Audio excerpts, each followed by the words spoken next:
Je suis originaire de la province du Kasaï, que vous connaissez certainement. Et je suis président d'un parti politique, le Mouvement national congolais, qui a rapporté la victoire aux dernières élections. Je suis Premier ministre de la République du Congo, comme vous le savez.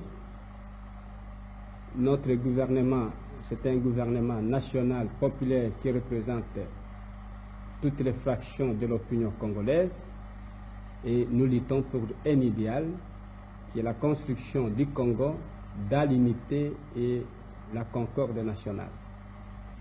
Êtes-vous communiste, M. Lumumba? Je dois toujours rire quand on me pose cette question. Je ne suis pas du tout communiste. Vous savez qu'on m'a souvent présenté comme communiste, anti-blanc, anti-belge, l'homme qui veut détruire. Absolument pas. Je suis simplement un nationaliste, un leader nationaliste qui lutte pour un idéal.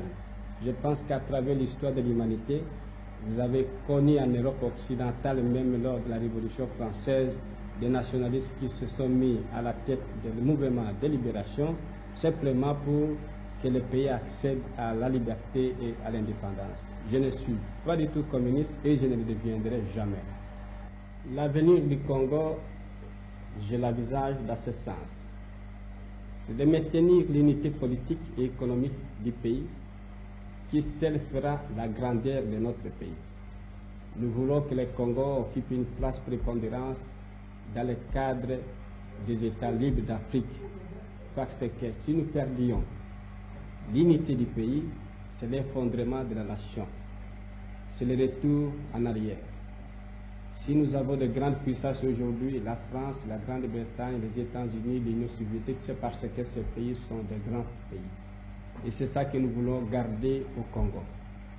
Et sur le plan politique, nous voulons avoir un gouvernement central, unitaire.